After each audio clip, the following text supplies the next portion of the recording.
Ladies and gentlemen, welcome back to the finest Dawn of War Ultimate Apocalypse cast this side of East Yorkshire. Today we've got a 1 vs 1 on Fata Morga.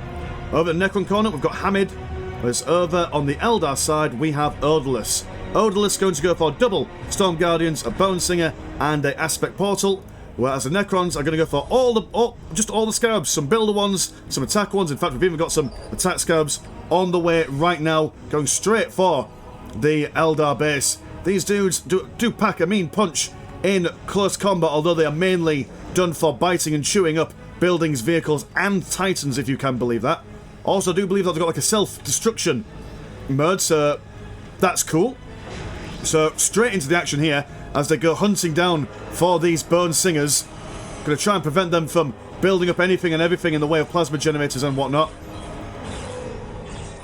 Can't quite get a decent surround as these guys are a little bit protected by the plasma generator, though they will certainly kill a Bone Singer, no questions asked, if left to their own devices. Very, very low on health though, but their reinforcement rate is quite quick. 4 green money per piece though, with the Necrons 25 low economy, shall we say, at the early stage of the game. It's something to keep in mind. Some Die Avengers out for the Eldar. Elite infantry, very, very good at taking on infantry. Oh, second squad of attack scouts moving in. This is certainly going to prevent the Eldar from expanding as quickly as they normally would, which is exactly what the Necrons want to do. Storm Guardians over here will probably just be on capping duty while these guys are out for the defense. Storm Guardians quite decent in melee with their swords and whatnot. One guy's got a double Monkai inspired chainsword. Not sure if the Eldar are canonically famous for their use of chainswords. Although again, do the Banshees do it? No, they've got those power swords. Anyway, my knowledge of lore is not all that robust, I'm afraid, boys and girls. As these Dire Avengers fire away, they are going to go for a Dire Avenger Exarch, which will generally increase the overall effectiveness of everyone. Storm Guardian's going to go for double flamers? Yeah, double flamers, which will certainly help mulch their way through these attack scarabs and their low health.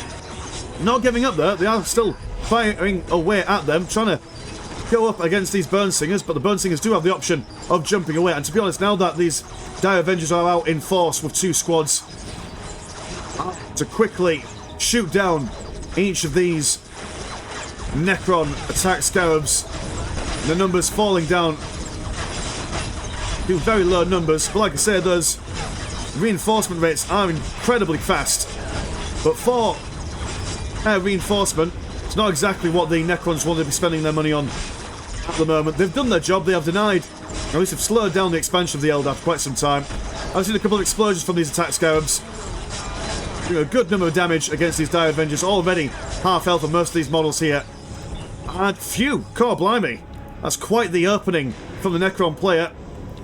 What has been doing while this has been going on? Going for a couple of amplification generators next to these summoning cores and whatnot will increase, and also next to the Necron monolith will increase the building speed of all the Necron units. I mean, look how quickly, even with only 40% build speed from these obelisks, these Necron warriors are being pumped out with incredible speed.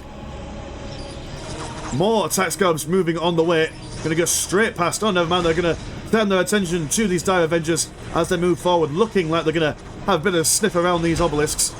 Those explosions as well, man. Serious damage. Taking out 2 Dire Avengers there. Reducing a lot of these guys to very low health. But they will move forward, starting their assault on these obelisks. Necron warriors coming out in force. I imagine that the wombo combo of attack scarabs and Necron warriors will certainly do the trick. Necron Lord also out on the field as well. Obelisk looking for an upgrade. Might be the wrong time to go for an upgrade, but then again, these Dire Avengers will be pushed back by these attack scarabs. Necron Lord teleporting in, and as he teleports in, there's a whole big old explosive doofer around him, which I assume is just part of his teleportation at this point. Lovely animation as well. Dire Avengers now going to be on the back foot. They don't want to be fighting a Necron Lord. I mean, look at the amount of damage he does in close combat. Do not want to spend a scintilla of time against him with his Staff of Light. Another explosion from the attack scarabs, which does manage to kill all of them as well. I will say those, it does seem like those explosions do friendly fire. to the attack scabs. Tier 1 for the Eldar going on, which as we all know is technically Tier 2. Why they starting Tier 0 is beyond my ken, certainly confusing for a caster like me who does all the mods and stuff. Sign the petition today, make Dawn of War Ultimate Apocalypse, change their tier numbers for my emotional well-being. Necron Lord having a little bit of a poke at that Soul Shrine instead, going to turn his attention to these Bone Singers, which he will annihilate very quickly when he gets a couple of solid strikes on them. But he's being chunked down by these Dire Avengers. Like I said, they are elite infantry. Spaceship's just in nick of time there. Allowing these Necron warriors to move forward. I do love the sound of the Listing Shrine as it fires away there. Very tasty indeed. More Necron warriors moving around this side. Big explosion coming from, no doubt, a grenade fired by the Dire Avengers. Necrons teleport away. Necron Lord not quite regenerating as much health as I would like to see from the phase shift. But there we go. Another grenade going off. Anything extra coming out? Gonna go for Tier 1 for the Awakened Monolith. Love all the green effects that these guys have added to all the Necron stuff in Ultimate Apocalypse. Very, very atmospheric. Adds to the immersion and whatnot. We're gonna go for Spot Portal, these Eldar. Farseer on the way, as well as some Reaper. Or Dark Reapers, should I say. As the Aspect Stone gets added on. Look at that, that is a tasty looking green effect going around on that monolith. More attack scabs coming out to play as double Necron warriors on the move. Necron Lord just at home, regenning as quick as you like. Not sure if he can gain anything to help him with his regen at this stage of the game. Eldar just capturing the middle bits. Dire Avengers moving into support while these guys are going to go over here. Not sure if splitting up is exactly what the Eldar want to do at this point. As now that the attack scabs know that one Dire Avenger squad is out on its own, a big old Eldar sandwich with Necrons as the bread, Eldar as the meat. We'll move in, although we'll easily maneuver away from these slow, meandering Necron warriors. Listing Shrine upgraded, firing away at these attack scabs will force them back. Spot Portal has been finished. Webway Gate, smack bang here, allowing the Eldar to hide, I suppose, in the warp tunnels and whatnot. Attack scabs having a little bit of a poke, a little bit of a look around. Necron Warriors having a think as well. Not sure which direction they want to go in. Both sides do have an upgraded Listing Shrine. But mind you that the Necrons don't have to play super aggressive in the elegant. Oh, I just love that firing animation as well. Just tasty. Farseer going down instantly, more or less, to the insane range damage of these Necron warriors. Do have a Falcon Grav tank moving forward there. Farseer. Oh, that was not a Farseer, that was a Burn Singer, right? That would properly explain why he had died so quickly. I was like, oh, Jesus Christ. Those Necron warriors were doing the work, but no. Eldar trickery, fooling even I. Do have a D-cannon Grav platform moving forward. These guys do pack quite the wallop against infantry. Do have these Storm Guardians doing some flippy kicks towards these Builder Scavs. Builder Scavs trying to ignore them as best as they can. All this going on, Great Summoning Core going on. More Builder Scavs being built up. Our Mortals moving forward. These guys are incredibly slow moving. They seem even more slow moving than the Necrons in Soulstorm in the vanilla base game. Necron Lord tanking the damage. Big old explosion from the D cannon. The Necron Lord narrowly survives just a sliver of health going into the old phase shift as well. Mortals kind of going on a bit of a mission over here. Might be needed in the base, in all honesty. Can be upgraded with some Tesla carbines. Be interested to see if they go for any of those. Dark Reapers in packs of 6. Striding forward. focusing down these Billow Scabs who are trying to keep this obelisk alive and well. Love the firing sound effects of these Bright Lances as well. Got a Cryptek on the field. Caster unit for the Necrons. Able to throw down a John Cena beam. Lovely pulsating green energy. Able to also do a hell of a lot of damage and whatnot to anything. Throwing down big booms towards these Dire Avengers. Do not want to mess with the Cryptek. Masters of time and space. As the Necrons, believe it or not, are going for a flanking maneuver. Catching the Eldar unaware. Turning the tide of this battle as the Necron Lord teleports in with all his explosive green nonsense. It's like a disco at my local nightclub. It's green, it's mean. Everyone's dancing a bit robotic. Dark Reapers, though, holding firm, trying to take on those Immortals, and they are falling quite quickly to the firing Dark Lances of these Dark Reapers.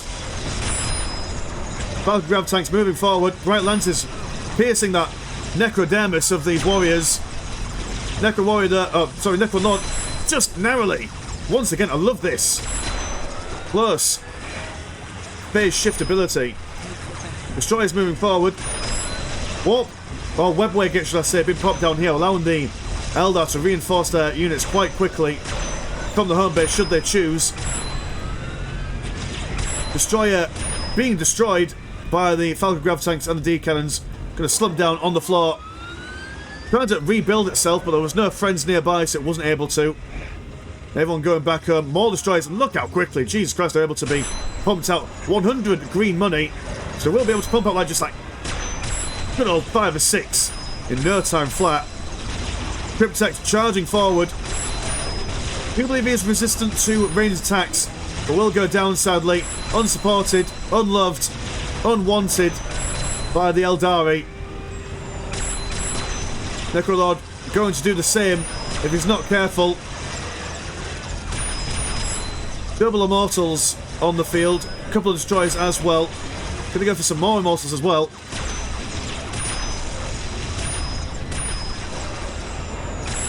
And the slow advance of the D-Cannon Grav platforms do look like there's going to be some serious trouble for these Immortals. It's going to kind of casually move forward, probably auto-attack it, well, focusing on these Falcon Grav Tanks, but so that is not where they want it to be, moving a little bit too forward. A little bit bad micromanaging. Cryptek coming back on the field. Triple destroyers moving around the flanks. And look how fast that these guys can fire. Their fire rate is massively improved in Ultimate Apocalypse. Almost destroying an entire unit of Dark Reapers before they fly away into the warp, well, the Webway gate. Cryptek also doing a big old explosion. Waiting for these guys to come out again. Destroyers being focused down by these Falcon Grav Tanks. Immortals need to move a little bit more forward now. See if they can get some shots off.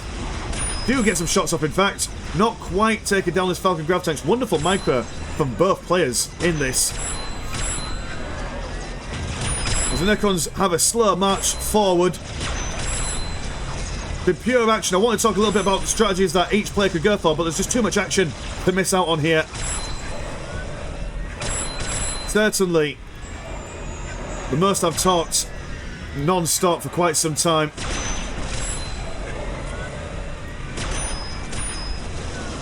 And it's just a bit of back and forth at the moment. Necrons have managed to push the Eldar back once again, but we have been in this situation before.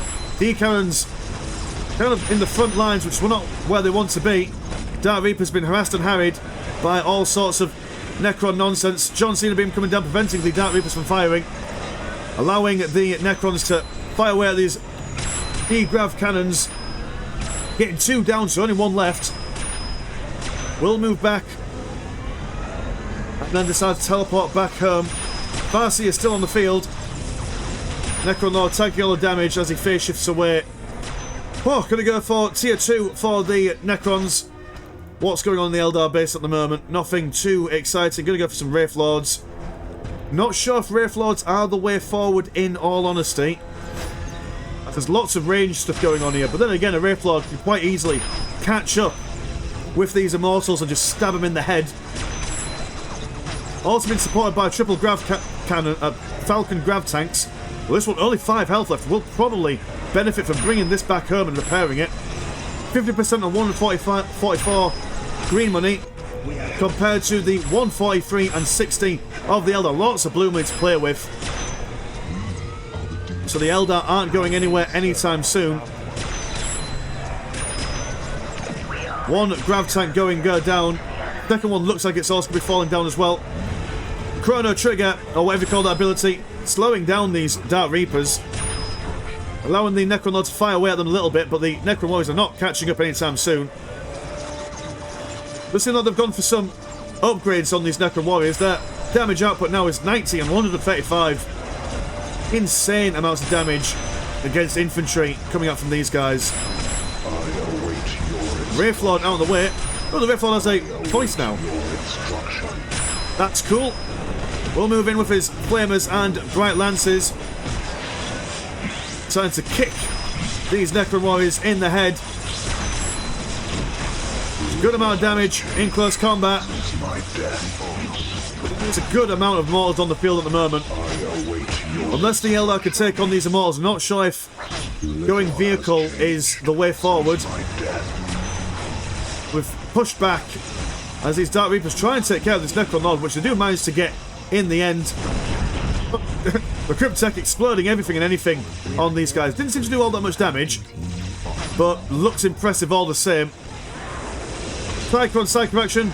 Well, I suppose Necrons don't really do psychic stuff, do they? They don't have access to any warp powers. It's all just science. But science so advanced it may as well be magic to our mortal eyes. And, whew, Mr. Landshark, take a breath as the combat ends for the first time in over 10 minutes. More Wraith Lords coming online at the moment, which again, I'm not sure if that's the way forward. Death Omen research, which I imagine increased the overall effect of the Dark Reapers. We see some more destroyers from the Necron side. Danger has found us. Not seeing anything major though, no big units, as it were. Players just quite happy sticking with the mid-tiers. Some Fire Dragons on the way. Necron Lord once again proving himself a complete and total nuisance. Going to stab away at this listening shrine with a Staff of Light. These guys are going to try and ignore him and move forward.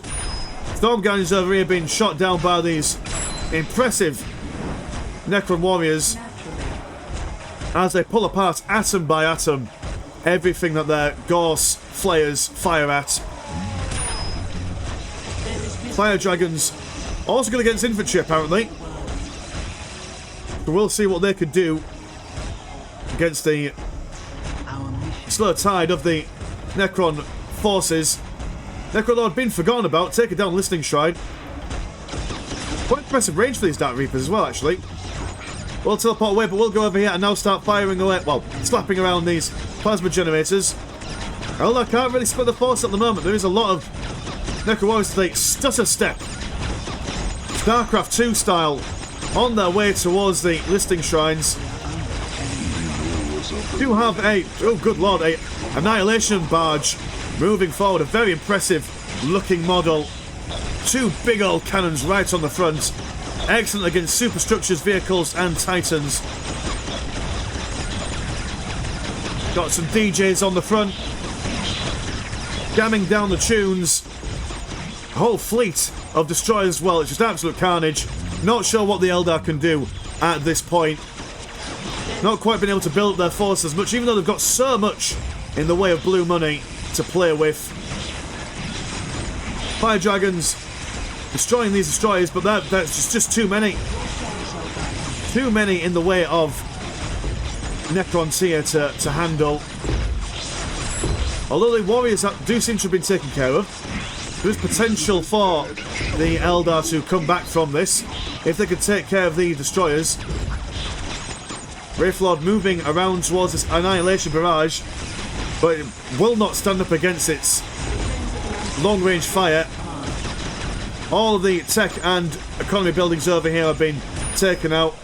Necron Lord having a whale of a time as these destroyers just peace out over this side and assist in taking out the Tier 1 building for the Eldar. Hopes are low. for the Eldar, but it's not all over just yet.